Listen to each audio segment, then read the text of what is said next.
From the Figure 4 Online Studios in beautiful Bothell, Washington, exclusively at WrestlingObserver.com, you're listening to the Bryan and Vinny Show with your hosts, Brian Alvarez and Big Vinny V.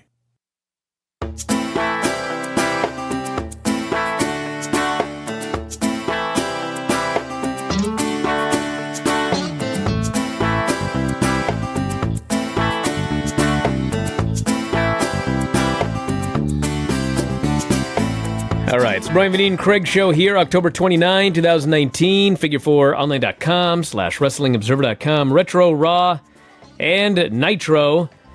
From 19 years ago this week, 2 shows. That's it. There's some good stuff on Raw. Nitro existed. I didn't think it was that bad. Was it? Am I missing something? I'm honestly trying to think of any flavor to add to your very bland opening, and That's all it was. That's all it was These this were week. 2 beige shows. I really enjoyed Raw. Beige? Yeah, it's a bland color. How disrespectful to beige.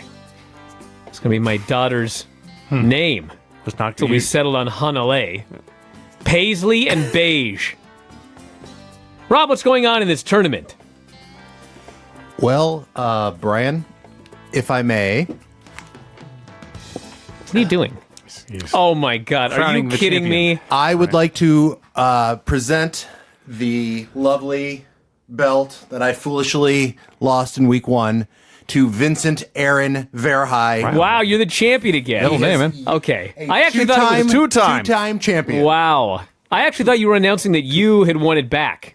No. I should have known better. Wow, congratulations, Vinny. Goldie. You're the champion again. God, what a circuitous route. It is amazing. This is so much better than the booking of Raw and SmackDown. I would kiss it, but I know where it's been. Where has it been? Yeah, where's it been? Oh. Don't put it on that desk. What, it's been on a chair? What's on the What's desk? on the yeah. Well, don't put it on the desk because wherever it's been, I don't want that on the desk. I see. To be fair, you don't know where it was before it got here. It was at your house. It was in Rob's possession for I'm Lord pretty knows how concerned. long. That's probably why everyone in this house is sick right now. Probably That wearing belt. it while naked. All right, so you're the champion, Vinny. Congratulations. Second You time beat Josh Nason. Dirt Sheets. Is that Neeson? Yes. Oh, yeah, you beat Josh Nason. I knew it wouldn't last. Well, Brian, I knew he couldn't do it. we'll see how long I can hold it this time. Next week, I have a stern challenge, a filthy challenge. Oh, really? For one Tom Lawler. You and Filthy Tom. Yes. Wow. Let's check here. Tom's team, the Las Vegas Filth, has a record of 2-6. 2-6. They're So in- he sucks at this. 6th out of 6th place. Well, it would help if he would change his lineup so that when players are on a bye, they're not in a starting lineup. Excuse me. You're giving Tom advice Yes, in hey, this game? I've won 3 in a row, so screw you. Okay. He's better than He's Tom's allowed. team. All right, fine. Tom last week lost to Tommy Dreamer by a score of 103-42. So he's not trying. No. I hope not. I should be competing against him. I'd almost surely win. There's a lot of 42 people points. who want you to do this next year. My God. Okay, so Tom faces you next week. Mm-hmm. And who do you face, Rob? Do you know? Let me see. No one looks this stuff up in advance. Of even though we course do it not. No, Every no. single Tuesday. No, I have it right same here. time. I face Garrett. Garrett, okay. So is there any chance that Rob is going to be facing you and or Filthy anytime soon? Do we know that? Looking at the full schedule now. I actually face Filthy in week, I think, 12 or 13. I don't face either of them again. After this weekend, I face Tom. Okay, so Tom needs to beat you. To get the ball back to him, here's who I face. We'll do this. I defeat Okay. Tom Lawler, Yeah.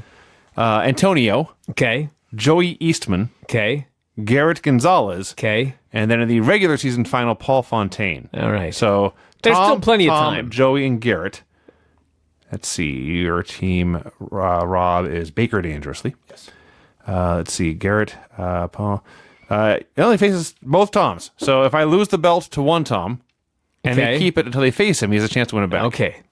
All right. Well, we'll see. Fascinating. Yes. So I need my good friend, Filthy Tom Lawler. You need Hey, Filthy buddy. Tom, who got 40 points to beat Vinny of Football Outsiders. All I need him to do is actually pay attention to his roster this week and put in players who are actually playing, so there's a chance he can win. He is going to kill you the next time he sees you. He's already threatened to. So Look at you. I can only die Lecturing Filthy Tom Lawler. once. I did get him a bottle of proper 12 whiskey, so You're going to need to get him more than that after this speech. Tom Lawler has Like, this is the most fantasy football record I've seen. He's 2-6, right? So he's Yes. losing a lot, but his 2 wins are against Nason and Sempervivi. 2 good teams. Wow, how about that? This is how fantasy football works. He beat Sempervivi. Yes. This is great. He plays up to his competition. Oh, wow. Apparently. You're making all sorts of friends here today, Rob. All right, let's do this, Vinny. Let's get this thing going. Yeah, it's a very tight league. 4 teams tied at 5-3 at the top. Wow. That's amazing. It's like Anyway. a G1. It is. Only more important. WWF Monday Night Raw, October 30th of the year 2000. So on SmackDown, Austin had promised to Mick Foley that he would not lay a finger on Rikishi until their pay-per-view match. But then Rikishi baited him into fighting, but somebody ambushed Austin, hit him with a wrench, bloodied him up. Austin went to fight Rikishi anyway, but was overwhelmed, got beat up, and splashed. A very comical wrench shot, I might add. You couldn't see who did it. You just saw a wrench. It may as well have been a giant mallet, like Bray Wyatt. It should have been, actually. That's allowed.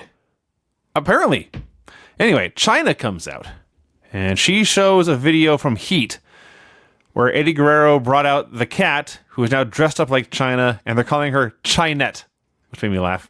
You know the ironies. We always talk about the ironies of these shows. Last night, Jerry Lawler hosted Divorce Court, Well, where Rusev had to lay on his back and watch Lashley make out with his wife. And 19 years ago this week, Jerry Lawler did commentary as Eddie Guerrero made out with his wife. that is actually true. Isn't that weird? That is very weird. So bizarre. So Eddie made out with the cat, and as he left, the cat was giving him some bedroom eyes, or as Lawler himself said, which honestly, I completely forgot this was his wife until right now, but as he said about his wife, there's a look you can pour on a waffle. That's what he said. What in the hell does that mean? Fills all the holes. Oh, my. Oh, I mean, I guess. I don't know. wow. Do you Dude. have something better? Almost anything. It's sweet and sticky. Hey. That from a head to my feet. Yeah. Yeah. All right. So let's see. Chyna says she is over Eddie. He has challenged her to a match, but she will only accept if he puts the IC title on the line. You broke my heart, she says. You broke my trust. The only thing left to break is you. So we get Eddie Guerrero versus Chyna. Listen, I know that both of these individuals had some substance abuse problems in their lifetime. I don't want to accuse either of them or of anything, but this match was horrible. And if I recall correctly, the last time they were in the ring together, I said that had to have been Chyna's greatest match of all time when she was in there with Eddie. They couldn't do anything. Everything Chyna did looked so horrible. In there with Eddie Guerrero, I was astounded by how bad this match was. I describe this as Eddie versus a muscular broom with implants. And I stand by that. So Chynette gets in the ring. Chyna presses her on Eddie, and the crowd goes crazy. But as the ref is getting her out of the ring, Steven Richards runs in, super kicks Chyna. Eddie gets the pin. And then Mr. Ass makes a save, attacking Eddie Guerrero. Whoop-de-doo. A limousine arrives. Kurt Angle and Edge... Actually, I have one more thing to say about that match. When Stevie hit the Stevie kick, okay, he lays out Chyna with the kick, and he leaps through the ropes to leave. And then he realizes, I'm on the wrong side. I need to escape so the hard camera can see me. And so he gets back into the ring and then escapes again on the hard cam side. Tremendous. I'm like, I hate WWE sometimes. It's like, it's so phony in their attempt to make it so great. You must face this hard camera. This poor idiot had to jump out of the ring, get back in the ring, and jump out of the ring again just to be on the right side. So limousine arrives. It is Kurt Angle along with his new buddies, Edge and Christian. Edge announces, first of all, it's his birthday. Second of all, they have the night off thanks to Stephanie. Angle says, yes, thanks to Stephanie, I don't have to defend my WWF championship. And then Stephanie gets out of the car, and she's sick. When I saw Stephanie sick on the show, I was like, I cannot take 2 more hours of people being sick. People have been sick in this house for 6 days Did you keep now. your baby away from the TV? And the first thing that comes on this show is Stephanie getting out of this limo. She's sneezing, blowing her nose, shaking hands with everybody. Like, I can't take it. 19 years ago this week, of all things, the XFL draft happened. Wow. Amazing coincidence. I bet you it went off better than this year's. As far as I know, everyone in the year 2000 who was drafted actually showed up, which is already not happening in the new one. Al Snow arrives at the announce desk with a tray of candy to bribe Jerry Lawler to team with him to face Raven and Taz. It is amazing that, like, the whole thing with the XFL is, it's 19 years later, we'll get it right this time. And already... So far, it's worse. It's worse. It's like, dude, this guy can't do anything right. God bless Vince McMahon. He can't do anything right anymore. It's amazing and sad. A longtime WWE fan. So Lawler's very annoyed with Al Snow, like most people, but says he will think about it to get Al to shut up. The Good Father and Bull Buchanan and Ivory versus the Hardys and Lita. Ivory has an announcement to make.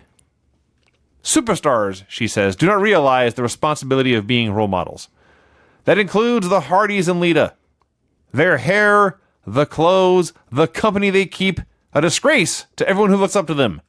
That includes Lita, who is cheap, and Lita competing in bra and panties matches makes her sick.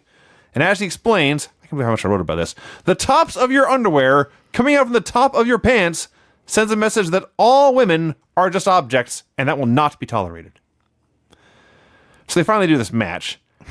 Ivory's gimmick of wrestling in this big giant skirt that she has to grab and pull up like a granny to throw kicks, like a witch. And not just that, she's got to wear these boots with a 4-inch heel Yes. on them to accommodate the skirt. Yes. It's... She like, tries to throw a kick. She's got to pull her skirt all Yes. the way up to throw the kick. But it makes her a worse wrestler, which fits the gimmick. Right. It makes you more annoyed with them. You know what I need is more bad wrestling on this show in the year 2000. You got a lot of bad wrestling on this match. It was very clunky. It was very clumsy. My favorite part is Matt screaming at the top of his lungs at the women to get them into position for a 3-on-2 All DDT they were going to spot. do was a 3-person DDT. He has to scream at everybody and The then top do of his lungs. the loudest countdown I've ever heard. 3, 2, 1, go! Listen, I'm not saying I was the greatest wrestler of all time. I don't ever remember having to do a countdown for a move ever. I've seen people do countdowns for like a suplex. Like they hook the guy and they're like, 1, 2, 3. I'm like, you had to count to 3 to time a vertical suplex? You know what I'm saying? It's a throw. Just throw him. And you suplexed me. Yeah. I don't remember that. You don't remember that? No. I very much Well, remember that. what I do know if it happened was I didn't count to 3. I I know we didn't. can tell you that much. Craig probably went on 2 anyway. Probably. Anyway, Matt dives onto the dudes outside. Lita dives onto him. Jeff senton's Ivory. Lita somehow dove onto a pile of humans and still almost killed herself. And they actually caught her. I don't think I've ever seen that. While holding Matt. Yeah, it was crazy. So, for the second match in a row, Steven Richards runs in and super kicks somebody, in this case, Jeff, and he put Ivory on top, and the right to censor won. Cut back to the dressing room. Edge and Christian are so happy the Hardys have lost. Christian gets Edge his birthday present, 2 birthday presents. First is their new t-shirt, a fitting present on your birthday. And I'd also, be cool with that. also a rock bend'em, so they can stick his own foot up his ass. Kurt is annoyed by their shenanigans. He's mostly just concerned about Steph. She's hacking her lungs out. Jiminy Christmas. Like, literally, during the show, I went into Paisley's room because she hacked so long that she barfed. Now I'm back here watching Stephanie hacking her lungs out here. So Hunter is upset to find all this going on in his dressing room. He tells Steph she's in no condition to be there. And suddenly she runs to the bathroom as Edge and Christian play rock, paper, scissors. 2 dudes are standing in the locker room with the cameras on them when Rikishi comes out and says, Tony! That's Tony Gurria, for those of you who even know who that is these days. He tells Tony to tell The Rock I want to see him, and if Rock won't see me, I'm going to come see him. Why did this need to take place? I don't know, but I do love that Rikishi said, answer. Rock, you need to tell The Rock that either comes to see me or I go to see him. Mm-hmm. And then Rock went to see him. No, Rikishi went to see him. Oh, is that what happened? Yeah. No, I just saw the meeting. William Regal cuts a promo. He has an issue with the people of Boston and their Boston Tea Party. If they had a problem with taxes, they should have filed a complaint with King George, not dressed as natives, and thrown perfectly good tea into the harbor. Now, they have not been behaving well, so he has a list of 127 ways Bostonians can improve their lives. First is that chowder and beans are fine as long as a napkin is present. Number 2, basically he says, don't be so bitter just because your baseball team never wins any championships. Boy, was this a dated reference. I'll say. So Undertaker comes out to kill him. He goes to give him the last ride. Oh, gosh. And William Regal's a big dude. And their timing was off the first one. So he drops him like halfway. They should have counted. And maybe they should have, actually. He drops him like halfway and then herks him back up and gets him up. And this is one of those times where it actually made him more impressive. Yeah. It was not a clean lift. He had to herk this very large person up He should have counted to over 3. his shoulders. That's a good joke, Brian. It's a good thing no one had made it before. I got a lot of things going on over here, Vinny. I'm trying to run a show. The Rock is on the phone when Rikishi Twitter. storms in because The Rock didn't go see him, Oh, Brian. so he went into his office. I Yeah. got it. Well, he didn't give The Rock enough time. What's he in such a hurry? If he's in such a damn hurry, why didn't he just go into his office? Well, he actually I'm going did. to tell this guy to tell The Rock to come see me. Hey, he's not here yet. I'm going to go in his office. That literally was like 2 seconds ago that we talked about that. Rock tells Rikishi to stay out of his life. Rikishi's appalled after all he has done for The Rock. Says, I just need a little help with my cage match with Austin. Do you have my back? Cage match. Do you have my back? Yeah. All right. Rock says, yes, I have your back. And then he walks out of his own locker room. Yeah, he's got things to do, Vinny. And Rikishi says, Rock owes me one. So we've determined, factually, The Rock is a liar.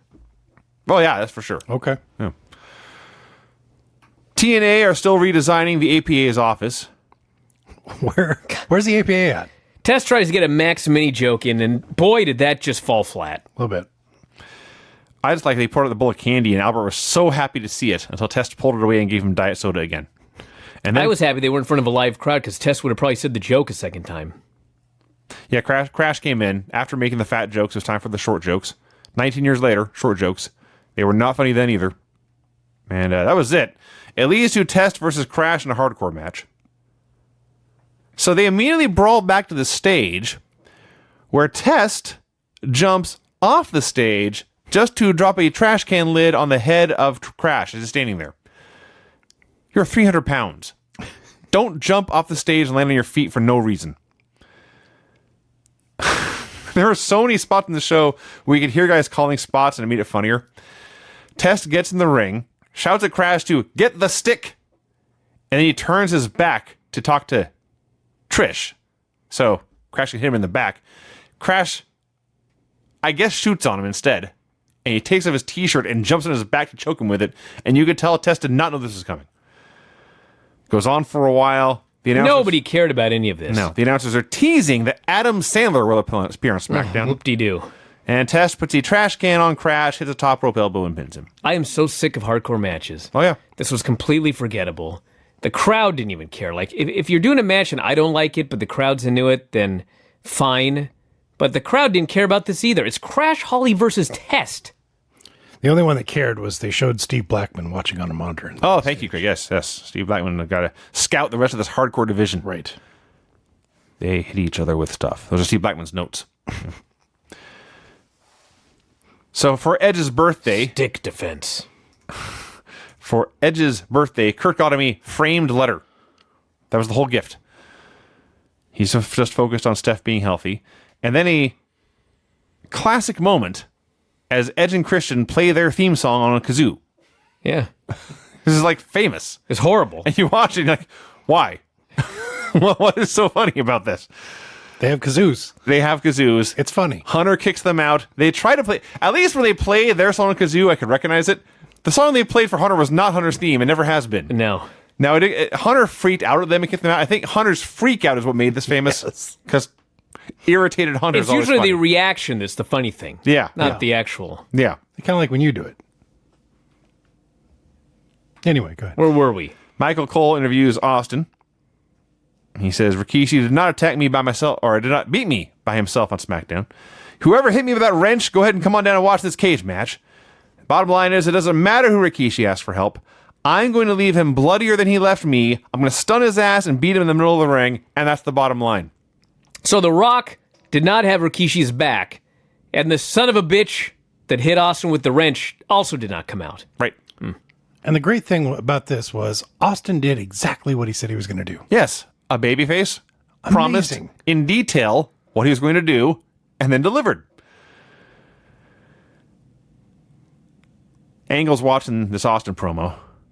Very impressed with Steve Austin's anger. He's glad he's not facing Austin tonight. This was one of the great moments on this show because Hunter tells Stephanie, "You're too sick. What I need you to do is get your stuff, get in the limo, and get back to the hotel." And Stephanie McMahon says, "Fine, I'll leave. But I do not want to miss Steve Austin and Rikishi in a cage match. I'll leave after that." I was blown away. Like, we watched this stupid show today, and clearly nobody actually watches the show. Like, they do these angles where nobody knows what's going on the other shows. Everyone's poor. They're all geeks. Here we are. Stephanie actually wants to watch the big matches on the show. It's important. She's dying, but before she goes back to the hotel, she can't miss this match. That's right. I loved that. That was my favorite thing on the whole show. I don't know why. Because it made what you were watching seem important. Yes, it was so endearing. Instead of telling you, the viewer, you're wasting your time watching our dumb show. Yes, it was like, this match is so important that Stephanie is going to risk death to watch this match here live in the building. That's how big a fan she is. My favorite part is she makes this announcement, and then Kurt Angle, ever the brown noser, just says, "I trust your judgment, Stephanie." So we get Steve Austin versus Rikishi in a cage match. So there's a door, it's just hanging open. And 2 minutes in, Rikishi just goes out. And I'm like, what the hell? And it turns out this is not an escape the cage match. You must pin your opponent. I just was dying. But you can just go in and out whenever you want. The moment they started a cage match, and then 2 minutes later, they just got out of the cage and started brawling, I'm like, why am I watching this? Yes, why is there cage? What am I doing with my life? And it wasn't even a bad match. It was actually a pretty good match. It was definitive. But why was this in a cage? So Rikishi could bleed. You could run him into the post. Understood. In fact, I think that's how he did bleed. Well, no, Austin threw the door into his head, and he bled. And All right. as promised, Rikishi bled more here than Austin did on SmackDown. They did some stuff, went back and forth, and Austin threw him into the cage about 4 times in a row and hit a stunner and pinned him. You're really underselling this door shot. All right. He blasted him with the door. I don't even know if he had a gig. It was bad. I can confirm he did.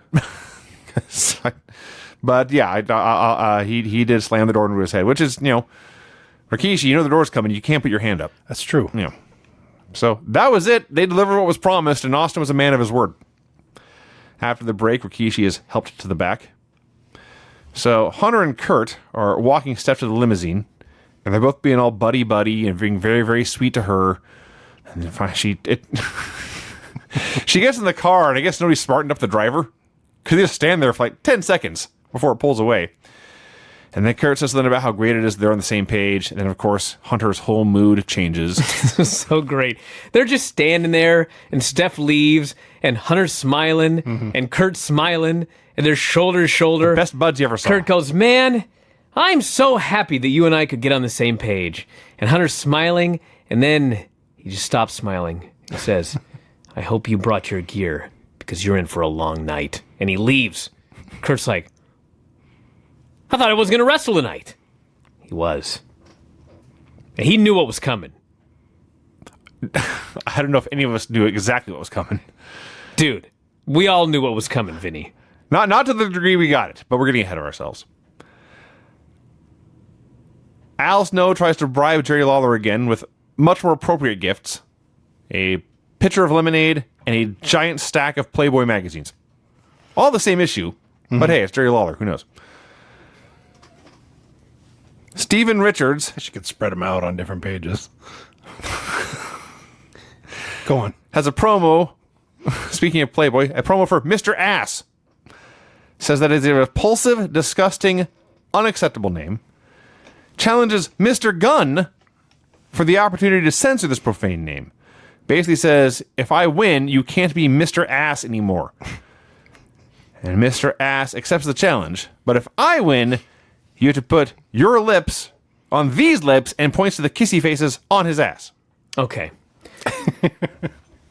So, like, this whole thing is stupid, okay? But Mr. Ass has been Mr. Ass for years. Like, at least 3, yeah. Okay. So his name, Mr. Ass, is on the line here. His ass is on the line. It's name versus kiss his ass. Mr. Ass versus kiss my ass. Whatever. It's stupid, but it's something. If you're going to do it. And more so than that, it's actually something real in a fake sport.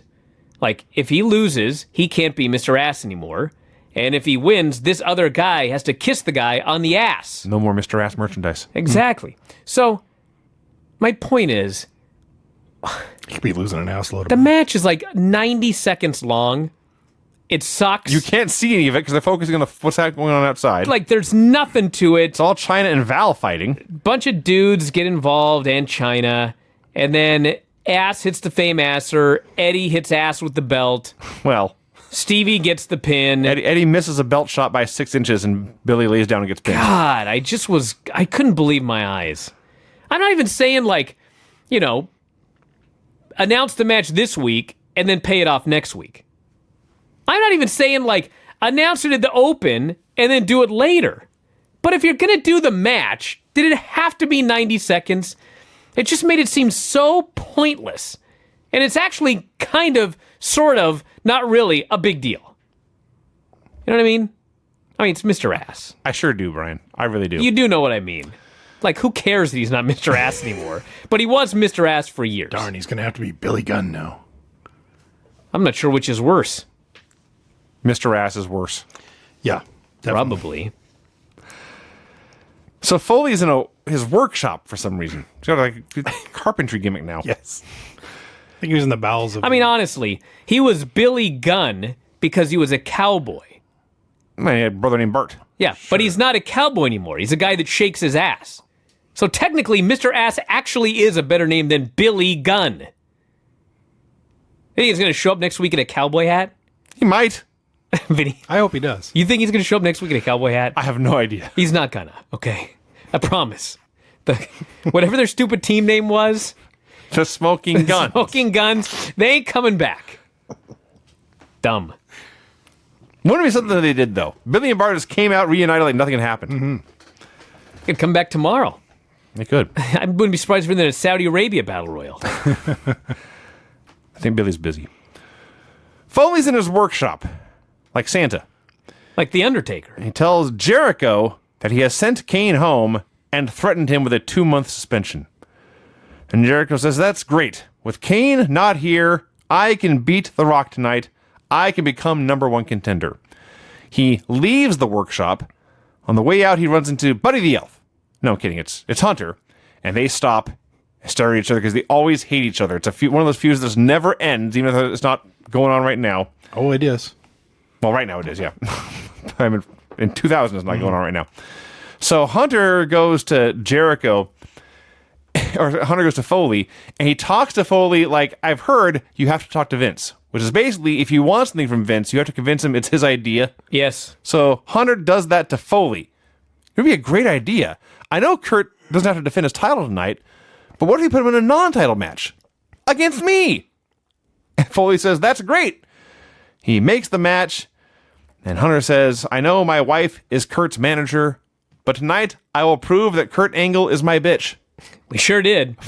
Done. That's when I figured out he was a babyface. He told the truth here. I watched this, and I know that every single week I say, How is Triple H a babyface? Every week I'm caught off guard. This dude storms in all angry, and he's cutting this promo. And like about 2/3 of the way through, I realize he's a good guy. Like him and Foley are both baby faces right now. Yeah. It was so weird. Rikishi gets bandaged up after what Austin did to him. X-Pac. Oh my God, after all these years. X-Pac? Surprised the Smoking Guns weren't here. Is that WWF Tori New York? is here. Tori, it wasn't that long. It's been a long time.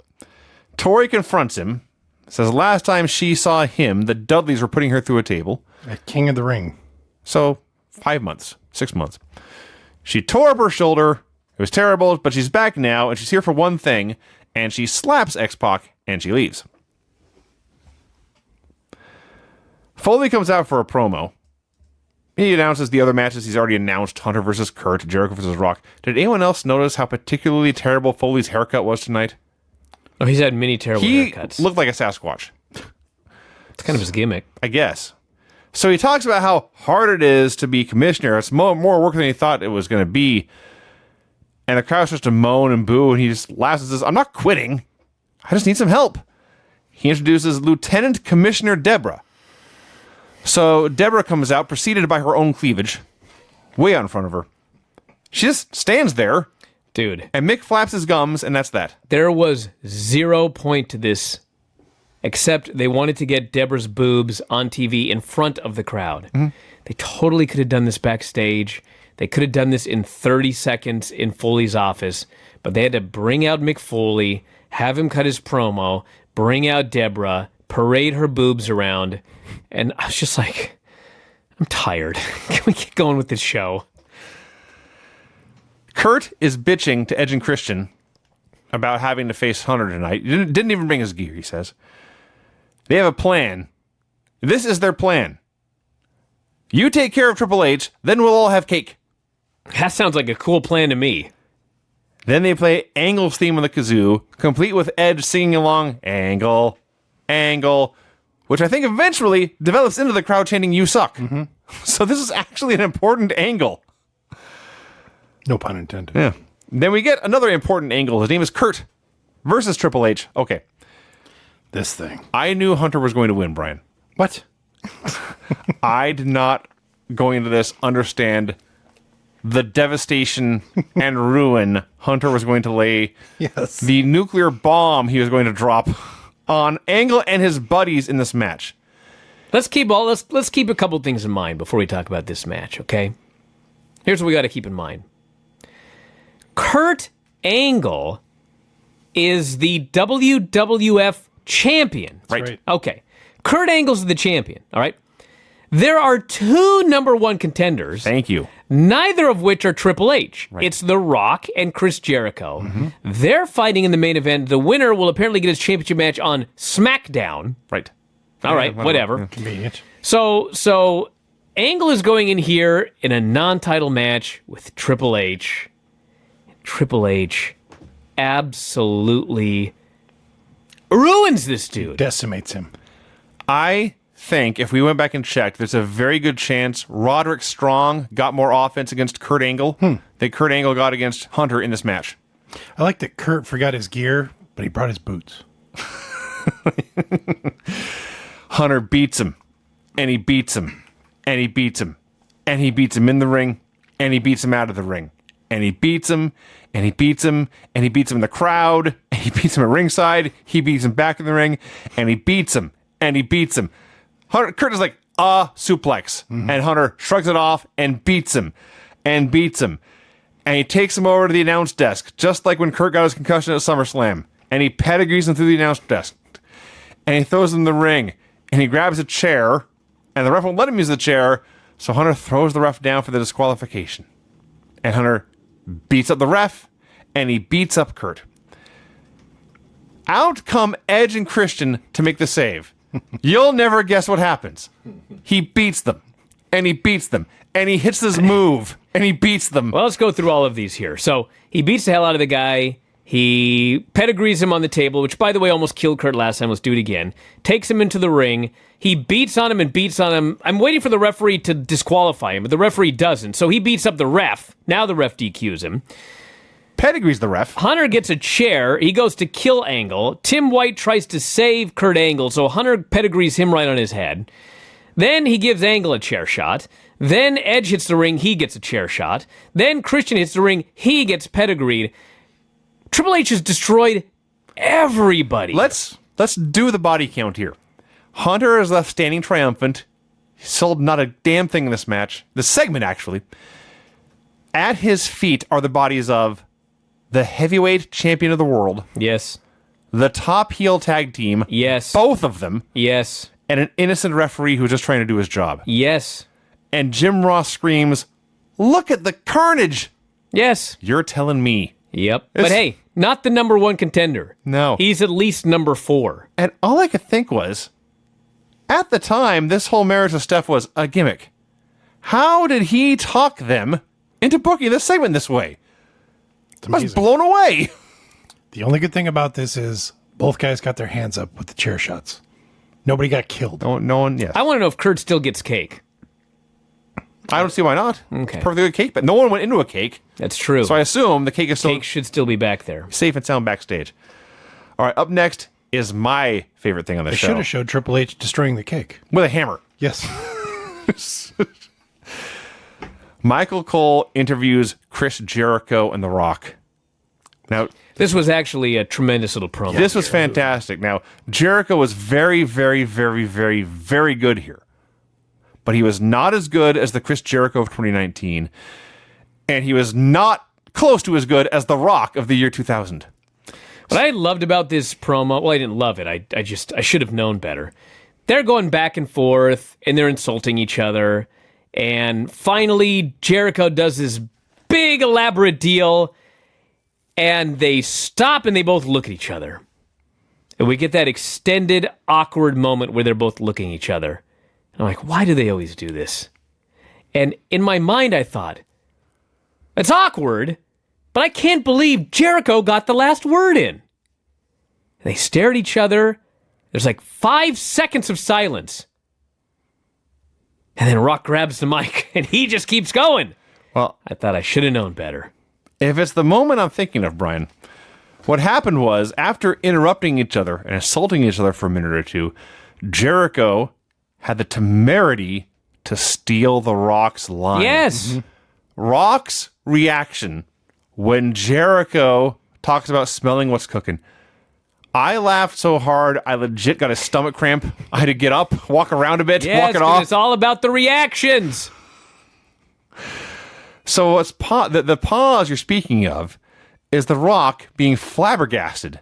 The temerity of this fucker to steal his material, gather himself, and form a reply where he ends by stealing Jericho's material and making it a zillion times better because he's The Rock. And for the one time in his career, Michael Cole is perfect. He's just holding the mic while trying to be as far away from the action as possible and just so they don't notice him. For one time, they're not messing with him. He doesn't want their attention. Let them fight each other. He can just be in the background. So Rock was just hot as a million suns here. Just unbelievably great. An all-time great. One of his best moments. Think of the ground that covers. And God bless Jericho. Again, he was very good here. He just was not The Rock. This is the best thing in the show by a million miles. Mm-hmm. Then they had a match. I really liked the match. If you like smoke and mirrors and a lot of crazy shenanigans going on, it's a pretty good match. There's ref bumps. There's interference. There's distractions. I like the ref gets bumped. Rock throws a punch and Jericho. This was the best ref bump. Right? It's just so simple. Like sometimes they do these overly complicated, stupid ref bumps, and you just laugh at how stupid they are. Rock just throws a right hand. Kurt ducks, and he punches Earl Hebner in the face. Earl takes this enormous bump, and he goes down in the corner, and he's dead. And they send out the second referee. The second referee just starts reffing the match. Mm-hmm. Earl is unmoving in the corner. he might be dead. They literally leave his body in the corner and just continue wrestling, and the other ref doesn't even check to see if Earl's okay. You know what really makes that funny? I'm looking this up right now. I think this may have been Brian Hebner. I don't think it was. I can't remember the guy's name, but it wasn't. I don't think Brian Hebner ever worked for WWE. Oh, maybe not then. No, that would not be him then if he did not. Yeah, he's only on his dad's Wikipedia page. Anyway, I just like that as soon as the ref goes down, suddenly Jericho's a heel. And he's doing nut shots and chair shots. He's feuding with Kane. I don't know what the point of this was. But like there's second refs and Rikishi's out there and he lays out the second ref and Jericho hits the Kibrata. He's got the Rock pinned, but by the time the ref gets there, Rock kicks out. And finally, Rock hits the Rock bottom and wins. Fine. Then Rikishi attacks the Rock. I couldn't believe that when Rikishi came out, I thought, okay, well, the Rock promised to watch his back, and he didn't. And it's the number one contenders match, and Rikishi did the job to Steve Austin. So clearly, Rikishi is going to cost Rock the match, and Jericho's going to become the number one contender for Thursday. Rikishi just comes out and stands there, watches everything, Rock wins, and then he gets in the ring and beats him up. Yeah. So he beats up the Rock, lays him out, and then says, I have a confession to make. I lied to Stone Cold Steve Austin. I lied to all of you people. The Rock knew all along what I had done to Stone Cold. There lies the man who helped me do this, he says. There lies the man who gave me his car keys. He begged me to run over Stone Cold Steve Austin. And now, Rock, you got some explaining to do. And he leaves, and the show ends on that cliffhanger. Hey, that was a great cliffhanger. And we know that The Rock is a liar. One way or another. Granted, he lied to Rikishi. Yes. Which the fans would be into, but he did, in fact, lie. There you go. All right. Are you ready, Vinny? Sure.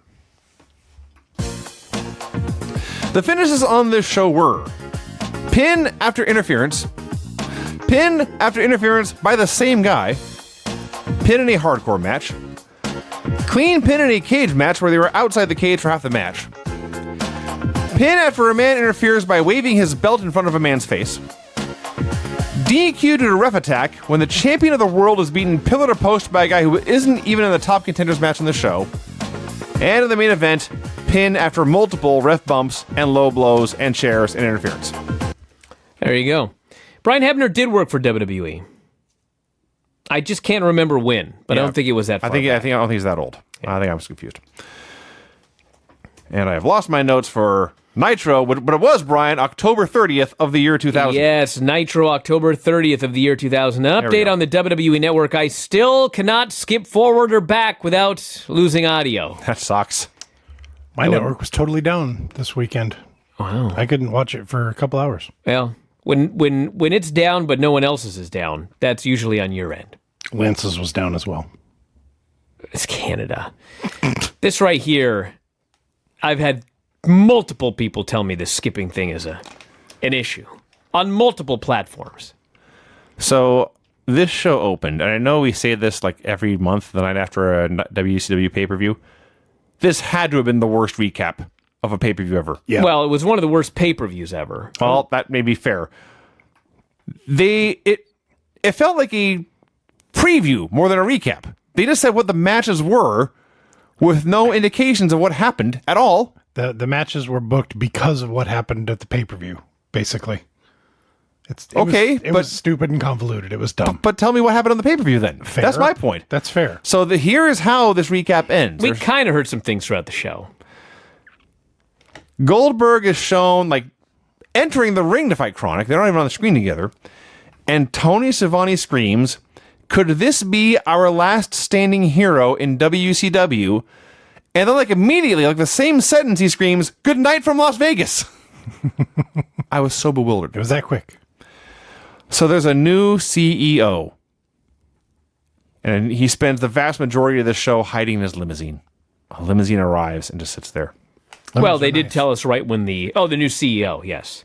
Sanders is the new commissioner. Mm-hmm. He beat the Shat. Yes. For some reason, we have a CEO and a commissioner. And they were actually talking at one point about how there's been too many commissioners and CEOs and general managers. And the first thing to do is say, we have a CEO and a commissioner. Mark Jindrak and Sean O'Hare versus the Filthy Animals. So, at the pay-per-view, there was a three-way match involving these two teams. Jindrak and O'Hare entered as champions. They won. And the reward is they had to defend their titles against this team again 24 hours later. All I know is they had Conan on commentary. Oh, boy, did they. And listen, Conan was really funny, but at the same time, he just buried Jindrak and O'Hare. He sure did. And I thought, you know what? Jindrak and O'Hare are going to win. And boy, are these filthy animals going to look like absolute geeks. And out of all the guys in WCW, these guys deserve it the least. These guys are good. All he does is talk about how they suck and they're green. And he buries, I believe O'Hare is one of them. Says, I read an article where he said when he was a kid, they'd have sleepovers on Friday and Saturday and wrestle in their bedrooms. Wonder what they were doing there. I'm like, dude, God forbid kids have fun. That was the first thing I thought. Then the second part, I'm just like, what? And he talks about how they suck and they're terrible and they're horrible. A bunch of salad tossers, he called them. Then they win. Now, I will say two things, Brian. I will say two things. One, there was a point late in the match where one of them turned to scream at Conan for a bit, and Conan says, see, I'm getting in their head. All this trash I'm talking, it's just a mess. They're really very impressive. How do they hear it? Well, he's a loud very guy. loud guy, actually, and he's right there. I've heard Mauro Ranallo. So he tried, Brian, to your point, he tried to explain that he wasn't really burying them. He probably figured out halfway through the match. Now, as soon as he said that, Jindrak did some move, and the announcer said, he calls that the MJ Delight. And Conan says, who's MJ? And they say, Mark Jindrak. Conan says, oh, that's brutal. Now listen. Hey, listen. It's okay to bury, they come up with a stupid name for their move. There's a million things that you can bury Jindrak and O'Hare for. Haircuts, gear, whatever you want. But he buried them as wrestlers. Yes. In a match where they were going to beat his team. It did happen. Oh, there's something else about this I was going to say, and I forget what it was now. But the dancing dildos. I have been told that annoying loudmouths burying pro wrestlers can be very profitable and enjoyable. I see. So, hey, I was down with Conan here. Eventually, yes. You idiot. Boogie Nights interfere. They hit a chart buster on Kidman, and Jindrak gets the win. Yes. And yes, the match was very good. I think that's the other key, is that Jindrak and O'Hare looked so good that by burying them, Conan was really burying himself. And when he says they suck and you see some of the shit they pulled in this match, clearly they do not suck. Mm-hmm. Mike Sanders and Kevin Nash are having a chat backstage. Scott Steiner walks up and says, hey, Kevin, and then just puts his elbow in Sanders' throat. Because Sanders is the commissioner. Steiner somehow beat up Booker T, but is not champion now. It was disqualified. I see. They never told us that on the show. No. He wants a title shot against Nash. Suggests he gets what he wants. Sanders agrees, and after Scott leaves, Nash warns Sanders that as commissioner, he's going to have a lot of people in his face. He needs to pick his battles, implying just give Scott Steiner whatever he wants. A hardcore title match between Kwee Wee and Reno.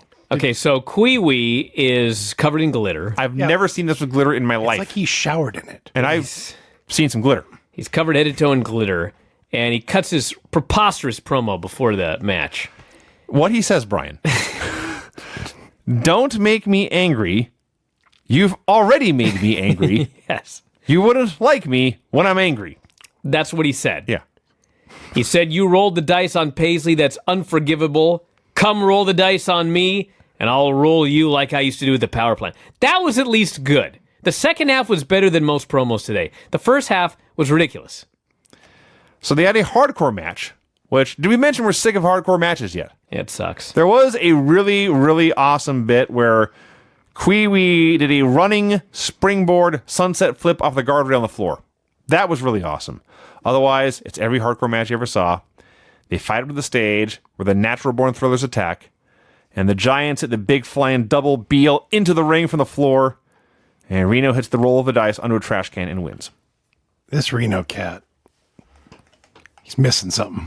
Missing a lot. Yeah, it was being nice, Vince. I'm sure he's a tough dude. Sure. As exciting television characters go, he's not there. No. So Mean Gene brings out Hugh G. Rection. The new U.S. champion. At the pay-per-view, he defeated the team of Lance Storm and Jim Duggan to win the U.S. title. By pinning. Madden is sure to point out, yeah, but he pinned Duggan. He didn't pin Lance Storm. Well, that's the storyline. It's the storyline, but also the storyline is having a 2-on-1 advantage hurts you. Because one guy's vulnerable. It's a stupid thing, is my point. Mm-hmm. I thought it was fine. So, General Erection comes It wasn't out. that the other guy was substandard. It was that one guy is the champion and one guy isn't. Like, the other guy can be great, but the point is, you didn't pin the champion to get the belt. Right. That's all he's saying. He's not saying, like, Duggan totally sucks. He pinned the guy that was horrible. So That's not what Vinny's saying. My point is, if you're saying that he would not have beat the champion if not for Duggan, or he wouldn't No, have that's won not the what he match. said. He was just pointing out that he didn't pin the champ to win the belt. Right, but since he beat up two guys, Brian, including the champion and his friend, I'm going to go ahead and assume he could kick the champion's ass. Whatever. There's a point to this. It's not worth story storyline. about. That I agree with. So they play the network version of the AMI theme, which is horrible. When General Erection comes out by himself, then he brings out the rest of the crew, and they didn't censor that one out.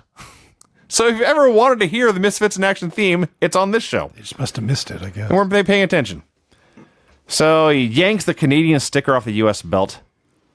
And then Hugh G. Rection talks about how great it was to have his little girls watching him wrestle. Dude, Erection does his victory speech. I could retire tomorrow with a smile on my face. Gene says... There's a joke there somewhere. Mean Gene says... Erection... I want you to know how much you're appreciated by everyone in World Championship Wrestling. When Gene said that, I was like, what is going on here? And then Gene goes... And then it got silly. He goes, come on, everybody. And in the background, you hear... Nobody's clapping. And Gene's trying so hard. Come on, everybody. Let's hear it for Erection. And then all of the geeks come out on the ramp. These geeks come out on the ramp. Like everybody in the... Yes. Rection cut a promo saying he did this for the Conans, the Mysterios, the Kidmans, and all the other C-Team players. Wow. At which point, Conan, Mysterio, and Kidman came out, and Madden points out, look, they're admitting they're C-Team players. All these geeks come out on the ramp. They all start clapping. They're clapping louder than the people in the building. Tony is so joyful to see all these people. Look, there's Arn Anderson. There's Billy Banks. Yeah. What the hell? So then out comes Bill Goldberg to get the big pop, put the guy over. And he says, Hugh Morris, he refuses to call him He will Erection. not call him Hugh Direction. Sure. Hugh Morris, don't you ever think that anything you've done for this company has been in vain. I'm howling with laughter. Like, Goldberg knows every goddamn thing he's done for the last year has been in vain. He tells Hugh Morris, I respect you, the boys respect you, everybody in the back respects you. Hey, my streak had to start somewhere. Yeah. I'm like, is he a heel? He thanked That was the most backhanded. I was just gobsmacked. Thank you, Morris, for losing to me and letting me kick your ass. Then Lance appears on the big screen. You just hear, Rection! Rection! It's Lance Storm. He's not wrong. Screaming Rection over the deal. He says, yeah, you got the girl, you got the gold, but you didn't get what you really wanted, and that was to beat me. Therefore, I will give you the chance to beat me, but you must put the belt on the line. And Erection says, I already signed the match. It is 1-on-1 for the belt at WCW Mayhem, which I think does one of the lowest buy rates in the history of professional wrestling. Actually, I can't even say that. There's many pay-per-views today doing much worse than Mayhem. Oh. But at the time, this was terrible. Hey, listen, they tried. I swear to God, that's what I wrote. They tried. They tried really hard. They did their best to make Hugh Morris a big deal. But nobody was in the building. It was like an empty building. Nobody cared. It was comedy. The CEO's limousine is still just parked there. Oh, God. David Flair comes down to the ring, and he's got papers.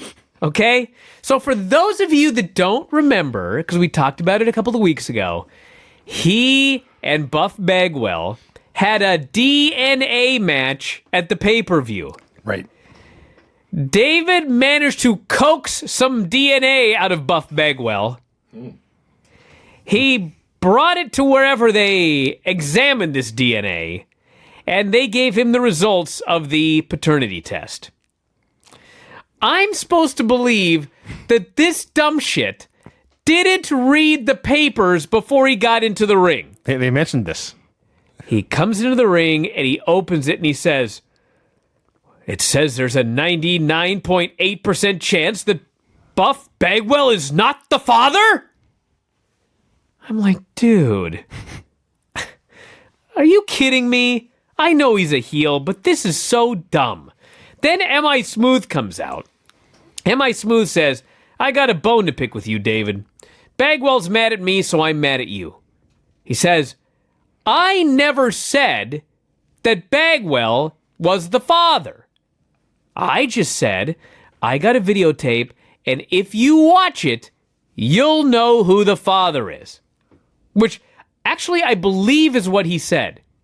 But the announcers are insistent that he actually said that Bagwell was the father. They're going against, like, nobody has any idea what's going on. And you know who else doesn't have any idea what's going on? Me. Because M.I. Smooth gets in the ring with David Flair, and he beats the shit out of him and pins him. Yeah. M.I. Smooth, I'm not sure has had a match since Chris Benoit beat the shit out of him in, like, 1995. When he Am was I wrong? Ice Train, yes. What is going on this show? Years. Well, you My no swearing rule broken again by this stupid segment. You want to get a guy over you haven't won in his debut. I got nothing to add. Jimmy Hart does a promo where he explains he has a new hobby. It's wrestling radio DJs, male or female, on Nitro. Basically challenges everyone who works in radio around the country. It reminds us all he's the man who knocked out Andy Kaufman. Which I don't think he was. I don't remember. I could have sworn it was Jerry Lawler. That's why I remember. Yeah. Clips of Jerry Lawler that I've seen. The Boogie Nights do a promo where they tell us they don't know why they're here, but they've been sent out there by Mike Sanders. Right. Then Bill Goldberg's music hits and they freak out. So I think, okay, no one likes the Boogie Nights. I can buy that. So Mike Sanders needed somebody to face Goldberg. He booked them against Goldberg. Fine. Then Goldberg comes out. He tells them they're taking up his time and they leave. What happened here? Dude, I never know what's going on. So I guess Goldberg beat Chronic last night. No one ever actually said this. He vows to beat his record. He tells all the boys in the back they're all next. This whole segment did nothing. So here's the idea for this next shot. They need a 5-second shot that shows a door opening. We'll see a man in a suit walking down the legs of a man in a suit walking down the hallway, and then we'll reveal who the new CEO is in the next segment. Mm-hmm. But it's WCW. They can't accomplish this simple task.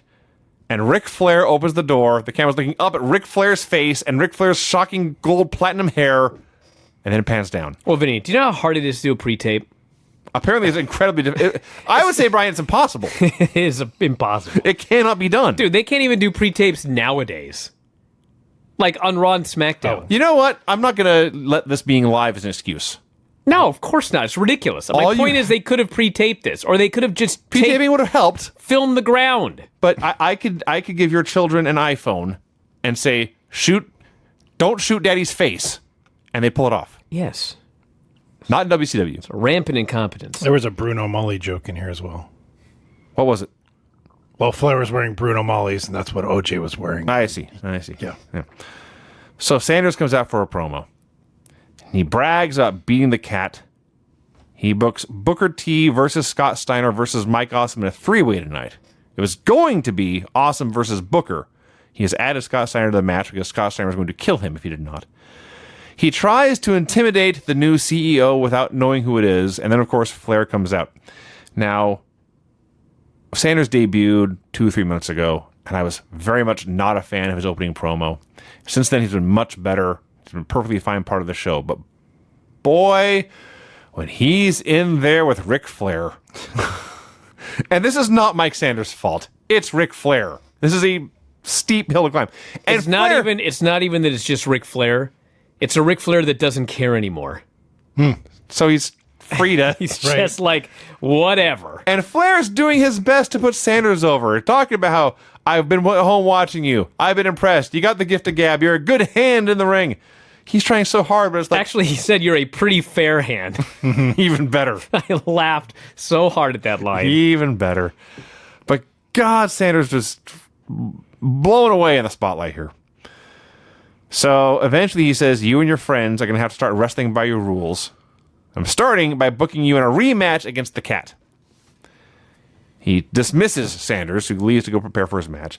Flair is given a state of the company address. He says, we got a lot of talent in this company, but we got a lot of problems. Because everyone who takes over in WCW has to mention the company sucks. He's here to make it the company number one again. Now, when my friend Lex Luger heard I was going to be CEO, he came to me and I asked him to look after David. And Luger took it too far. So Buff Bagwell, I owe you an apology. So I assume Luger interfered in that DNA match and got Buff's blood everywhere. But he's going to keep his word to Lex. This company will be run like a business, right or wrong. All right, I love Ric Flair, but by this point, I'm like, I don't even know what you're talking about. And he didn't explain it. He didn't explain the Luger thing. Luger had to come out and explain it for him. And then Jeff Jarrett comes out, and I just... it didn't even lead to anything. Jeff came out and threatened to take out Flair. Flair said, I'm retired. You're a great wrestler, but I'm the boss. This went back and forth for like 5 more minutes, and then it was just over. Yes. What was the point of that? Don't know. Besides to just drag this thing out for an hour. I did like when Jarrett called himself the Chosen One, and Flair said, you're only the Chosen One when you're in a room full of girls. Is that an insult? I was going to say. No, that's not. Because I'm pretty sure Flair's been in like a an room full of insult to girls me. more than once. Yes, and then I wrote, this goes on a while. I don't think anything gets established. So this just went on way too long. As much as I love Flair, it just went on way too long. And then Luger comes out, and now he's going to talk for an hour. And he rambles on, and basically he said, did anybody remember that Luger was like fired or suspended or something like that? I don't even remember. No. He basically says that he helped David, so Flair reinstated him, and he's back. The last time we saw Luger, he was helping Vince Russo in a cage match. That's right. No one mentioned that. So then Bagwell comes out and cuts his terrible promo. It was so horrible. He managed to get out that he wanted to wrestle Lex, and Lex says, well, I can make arrangements. I'll get my gear. We'll do it later. Buff says, I got a referee right now. These two guys do a match in their street clothes. Mm-hmm. They go 10 seconds. I was going to say, if you they want go 10 seconds, and there's a ref bump. Luger then, and by the way, the ref bump is, within 10 seconds of this match starting, Bagwell tries a blockbuster, but he hits the referee with the blockbuster. I was talking about how stupid ref bumps are and they're preposterous. Yes. Well, that's one right here. He accidentally blockbustered this man. Yeah, so he accidentally blockbusters the referee. The ref is down. They end up outside the ring, and Luger just beats him, throws him in the ring, racks him for the submission. I was like, what was the point of that ref bump? Did someone convince Buff that you're doing a job, but we're going to give you an out, the ref's going to take a bump? Was that what they tried to convince this guy? I guess. Because he looked like as big a geek as ever, with the ref got bumped because of him, and he still got beaten and submitted. What was up with Luger? His big, huge bags under his eyes. His hair was all disheveled. He didn't look good. He's aging. I see. Rapidly. So, yeah. And then Lex called out Goldberg before and after the match. So, Pamela's interviewing Nash, Palumbo, and Stasiak. This thing. Palumbo and Stasiak are magically back together again. Nash says they will be a well-oiled machine. Stasiak apologizes for losing his head last week. And then, frankly, it's just everyone spanks each other. Nash got Pamela to smack his ass. She didn't want to do it. She did not want to do this. And she did it. Very reluctantly. This one, don't do this, everyone. This is unprofessional behavior. Yes. It was funny, though. She was fine with Stasiak. But then Nash, not so much. That's what happened. That's how it went down. These thrillers. Oh, my God. Thrillers versus Chronic with Nash doing commentary. It's Stasiak and Palumbo. The perfect event. Okay, whatever their name is. First off, the fans chant, "We want Scott Hall." And given the options in the ring, I cannot blame them. Sure. Okay. So the match sucked. How could it not? It's the Thrillers versus Chronic. And Nash is on commentary, and he's making a mockery of everything. Yes. Stasiak walks out on Palumbo, who's making his own comeback, and Nash is only mildly concerned that he has walked out. They're like, didn't he say that he was back together with you guys? And as nonchalantly as possible, Nash says, he's schizophrenic. He's on medication. Just keeps watching the match. He gave zero shits. So then he just kind of says, he's no longer a thriller. And then Palumbo's making his own one-man comeback, but he gets cut off by Chronic. They hit the high times. Nash goes, and I'll leave a mark. So that's exactly what happened. The segment ends. You got paid for this. I'm like, I can't believe what I'm watching. They go to commercial and they come back, and now Nash is going after Stasiak with a baseball bat backstage. I'm like, now you're mad? You sure weren't mad doing commentary on that match. You made a mockery of it. And trust me, Chronic versus the Thrillers did not need somebody to make a mockery of it. It's actually, if anything, worse than all this, because the key is that Chronic was beating up Stasiak on the floor right in front of the announce desk, and Nash told Stasiak to walk it off. Right. Because he's the coach. And Stasiak says, I'll walk it off, and he leaves. So he didn't just walk out of the match, he walked out on Nash. And Nash didn't care at the time. No. So as the Thrillers go to hunt for Stasiak, their old leader, Mike Sanders, is left alone. He has no backup for his match. Pam interviews Booker about facing Steiner and Awesome tonight. He says, Mike Awesome earned this title shot fair and square. Steiner bullies his way into this, but that's fine. Awesome wants to kill you as bad as I do. Don't hate the play, I hate the game. Mike Sanders versus Cat. First, the Cat has to cut a promo on how Mark Madden is fat and seeing him in the shower is gross. Has nothing to do with anything. You had to get that in there. Sanders tries to talk his way out of the match and says, I hope, Cat, that after my win last night, you are simply here to congratulate me. And he holds out his hand. And the Cat says, you stupid son of a bitch, I came out here to kick your ass. And he beats him up. I laughed so hard at that. So Sanders got gear, which is an improvement, but to not help him here, Cat hits the feliner and pins him. So after this match is over, okay, there's nobody that hates and has ranted about man-on-woman violence more than me, okay? But dude, Douglas appears on the big screen. I don't even know where he is. He's got no shirt on. He's in a boiler room or something. And he explains to Shat, It's hot down there. look who I've got with me. It's Miss Jones. So he's standing there, and Miss Jones is standing next to him, and he's doing his promo. And Miss Jones hauls off, and she slaps him. And Shane Douglas says, you bitch! And he grabs her, and he gives her a side backbreak over his leg. I laughed. It was so ridiculous. You understand what I'm saying? Yes. It was a parody of a parody. It was the stupidest thing I've ever seen. It's like, first off, where are you? Why don't you have a shirt on? Why are you with her? Why is she slapping you? And your reaction is to grab her and give her a side backbreaker over your knee? They're just standing there. She's not chained up. No. She can leave at any time. And he didn't say any, he didn't insult her. He didn't threaten her. All he said was, look who's standing next to me. And then she hauls off and slaps him. And he is so angry that he must perform a wrestling hold. It was like something that you would see on a show making fun of professional wrestling. Absolutely. Yes. I was waiting for a laugh track. It was like so many universes beyond stupid that I'm sitting there laughing. Like tears are coming out of my eyes. I feel like such an asshole for laughing at this guy beating up this woman, but it was so ridiculous. It was ridiculous. So it gets more ridiculous. It would be like if she slapped him, he goes, "You bitch," and he hit a mallet on the ground, and it sent her on a spring, like up and it was so beyond anything. Well, what actually happened, he gives her a side backbreaker. He did this because, of course, they're not in a ring, so he can place her down on his knee and drop her half a foot to the floor and she'll be okay. Mm-hmm. But she, of course, sells it like death. The cat runs backstage. They go to break.